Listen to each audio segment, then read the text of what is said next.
23rd. 23rd. Shall we have it on 2nd of June? 2nd of June or 3rd of June? Or at 3rd of June at 12:30. Huh? So you will all be assembling here. Preferably the commissioner shall be present. He shall produce the report and it shall consist of the methodology that you are going to adopt. You can make the estimate and other things also there alongside. Take the help of whatever accounting section and all that. ನೋಡಿ, ಇತ್ತೀಚೆಗೆ ಆದಂಥ ಒಂದು heavy ರೇನ್ಸ್ನಲ್ಲಿ ಈ ನಮ್ಮಲ್ಲಿ BBMP ಮತ್ತು ಇತರ ಸಂಸ್ಥೆಗಳಿಂದ ಕೆಲವು ಅಸ್ತವ್ಯಸ್ತವಾದಂಥ ಕೆಲಸಗಳು, ಅಪೂರ್ಣ ಕೆಲಸಗಳು, ಮಾಡದೇ ಇರುವಂಥ ಕೆಲಸಗಳಿಂದ ಈಗ ಬಂದು ರಸ್ತೆಯಿಂದ ಜನರ ನಿವಾಸಗಳಿಗೆಲ್ಲ ಪ್ರವೇಶ ಮಾಡಿ ಜನರಿಗೆಲ್ಲ ತುಂಬ ತೊಂದರೆ ಮಾಡಿದ್ದರಿಂದ ನಿನ್ನೆ ನಾನು, ನಮ್ಮ ಇಬ್ಬರು ಉಪಲೋಕಾಯುಕ್ತರು, ಆನಂತರ ನಮ್ಮ ಉಳಿದ ಸಿಬ್ಬಂದಿ, ಪೊಲೀಸ್ ಸಿಬ್ಬಂದಿ ಮತ್ತು ನಮ್ಮ ಜುಡಿಷಿಯಲ್ ಆಫೀಸರ್ಸ್ ಎಲ್ಲರೂ ಕೂಡಿ ಕೆಲವು ಸ್ಥಳಗಳನ್ನು ಇನ್ಸ್ಪೆಕ್ಷನ್ ಮಾಡಿದ್ದೀವಿ.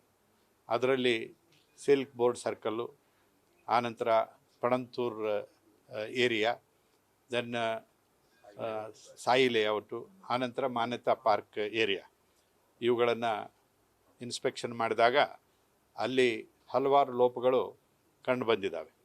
ಅದಕ್ಕಾಗಿ ನಾವೊಂದು ಸೋಮೋಟೋ ಕೇಸನ್ನು ರಿಜಿಸ್ಟರ್ ಮಾಡಿ ಅಲ್ಲೇ ಇದ್ದಂಥ ಅಧಿಕಾರಿಗಳಿಗೆ, ಅಲ್ಲಿ ಚೀಫ್ ಇಂಜಿನಿಯರ್ಗಳು, ಸಂಬಂಧಪಟ್ಟ ಅಧಿಕಾರಿಗಳೆಲ್ಲ ಇದ್ದರು, ಅವರಿಗೆ ಇವತ್ತು ಕೇಸ್ ತೊಗೊಳ್ತೀನಿ, ಅದನ್ನು ನೀವು ಇವತ್ತು ಬಂದು ಅಪಿಯರ್ ಆಗಬೇಕು ಅಂತ ಹೇಳಿ ಅವರಿಗೆ ಡೈರೆಕ್ಷನ್ ಕೊಟ್ಟಿದ್ದರಿಂದ ಇವತ್ತು chief commissioner, chief engineers of PDA, PBMP, PWSSB ಮತ್ತು KRID ಅಧಿಕಾರಿಗಳು, BMRCL ಅಧಿಕಾರಿಗಳು ಎಲ್ಲ ಬಂದಿದ್ದರು. ಅವ್ರನ್ನ ಹಿಯರ್ ಮಾಡಿ ಒಂದು ಕಮಿಟಿ ಮಾಡಲಿಕ್ಕೆ ಡೈರೆಕ್ಷನ್ ಕೊಟ್ಟಿದ್ದೀನಿ. ಚೀಫ್ ಇಂಜಿನಿಯರ್ಸ್ ಎಲ್ಲ ಇದರಲ್ಲಿ ಯಾಕೆ ಸಮಸ್ಯೆ ಬಂದಿದೆ ಅಂದರೆ ಕೋಆರ್ಡಿನೇಷನ್ ಇಲ್ಲ. ಕೋಆರ್ಡಿನೇಷನ್ ಇಲ್ಲದೇ ಈಗ ಮೆಟ್ರೋದವರು ಎಲ್ಲಿ ಕೆಲಸ ಮಾಡ್ತಾರೋ ಆ ಕೆಲಸ ಅವರು ನಮಗೆ ಡ್ರೈನ್ದೇನು ಸಂಬಂಧ ಇಲ್ಲ ಅನ್ನೋ ಥರ ಕೆಲಸ ಮಾಡಿದರೆ, ಅಥವಾ BBMPಯವರು ಮೆಟ್ರೋದವ್ರ ಜೋಡಿ ಕೋಆರ್ಡಿನೇಟ್ ಮಾಡ್ಕೊಳ್ಳೋದೇ ಕೆಲಸ ಮಾಡಿದರೆ ಆಗೋ ತೊಂದರೆ ಜನರಿಗೆ. ಇವರು ಕೋಆರ್ಡಿನೇಷನ್ ಇಲ್ಲದೇ ಇದ್ದರೆ ಹೀಗೆ ಸಮಸ್ಯೆ ಬಂದಿದೆ. ಈಗ ನಾವು ನೋಡಿದ ಒಂದು ಜಾಗದಲ್ಲಿ ಮೆಟ್ರೋದವರು ಒಂದು ಪಿಲ್ಲರ್ ಹಾಕ್ತಾ ಇದ್ದಾರೆ right in the middle of A drain. ಆ ಡ್ರೈನು ಅಗದಿದ್ದರಿಂದ ಪಿಲ್ಲರ್ ಹಾಕೋದು ಅಂತಂದರೆ ಹಲವಾರು ಫುಟ್ ಕೆಳಗೆ ಹೋಗಬೇಕದು. ಅದನ್ನು ಎಸ್ಕವೇಟ್ ಮಾಡಿ ಅಲ್ಲೇ ಡೆಬ್ರಿಸ್ ಎಲ್ಲ ಬಿದ್ದಿರ್ತದೆ. ಸೊ ಅದು ಡ್ರೈನ್ ಕ್ಲೋಸ್ ಆಗಿ ಹೋಗ್ತದೆ. ಅದಕ್ಕೆ ನೀರು ಹೋಗಲಿಕ್ಕೆ ಇನ್ನೊಂದು ಆಲ್ಟರ್ನೇಟ್ ಡ್ರೈನ್ ಮಾಡಬೇಕು. ಮಾಡ್ದೇ ಮಾಡಿದರೆ ನೀರೆಲ್ಲ ರೋಡಿಗೆ ಹೋಗ್ತದೆ, ರೋಡಿಂದ ಮನೆಗಳಿಗೆ ಹೋಗ್ತದೆ. ಇದು ಒಂದು ಪ್ರಾಬ್ಲಮ್ ನಾವು ನೋಟ್ ಮಾಡಿದ್ದು. ಅದನ್ನು ಈಗ ಇವತ್ತು ಸುದೀರ್ಘವಾಗಿ ಚರ್ಚೆ ಮಾಡಲಿಕ್ಕಾಗಿನೂ ಏನು ಕಂಡು ಬಂತು ಅಂತಂದರೆ, there is no coordination between different organs. That coordination has to be ಎನ್ಶ್ಯೂರ್ಡ್.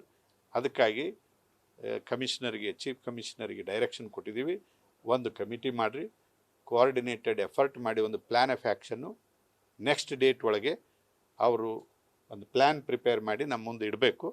ಆ ಪ್ಲ್ಯಾನ್ ಆಧಾರದ ಮೇಲೆ ಮುಂದೆ ಅವರಿಗೆ ಎಕ್ಸಿಕ್ಯೂಟ್ ಮಾಡೋಕ್ಕೆ ಒಂದು ಟೈಮ್ ಲೈನ್ ಕೊಡ್ತೀವಿ. ಟೈಮ್ ಲೈನ್ ಕೊಟ್ಟು, ಇಲ್ಲಿ ನೋಡಿ, ಜನರಿಂದ ಬೇಕಾದಷ್ಟು ಟ್ಯಾಕ್ಸ್ ಕಲೆಕ್ಟ್ ಆಗ್ತದೆ, ಆಗ್ಮೆಂಟೇಷನ್ ಆಫ್ ರಿಸೋರ್ಸಸ್ಸಿಗೇನು ತೊಂದರೆ ಇಲ್ಲ, ಜನ ಇಷ್ಟೆಲ್ಲ ಕೊಟ್ಟು ಯಾಕೆ ಸಫರ್ ಮಾಡಬೇಕು ಅನ್ನುವಂಥದ್ದು. ಜನರಿಂದ ಏನಾದರೂ ಅವ್ರದ್ದು ಏನಾರ ಕಾಂಟ್ರಿಬ್ಯೂಷನ್ ಇದ್ದರೆ ಜನರಿಗೂ ಸೆನ್ಸಿಟೈಸ್ ಮಾಡಬೇಕು. ಈಗ ಕಸ ಒಯ್ದು ತಗ್ಗಿನಲ್ಲಿ ಹಾಕೋದು, ಕಸ ಒಯ್ದು ಚರಂಡಿಯಲ್ಲಿ ಹಾಕೋದು, ಬ್ಲಾಕ್ ಆಗಿ ಹೋಗೋದು, ಅದನ್ನು ಜನರು ಮಾಡಬೇಕಾದದ್ದು ತಮ್ಮ ಕಾಳಜಿ ಏನಿದೆ ಅವ್ರು ಜನರು ನೋಡ್ಕೋಬೇಕು.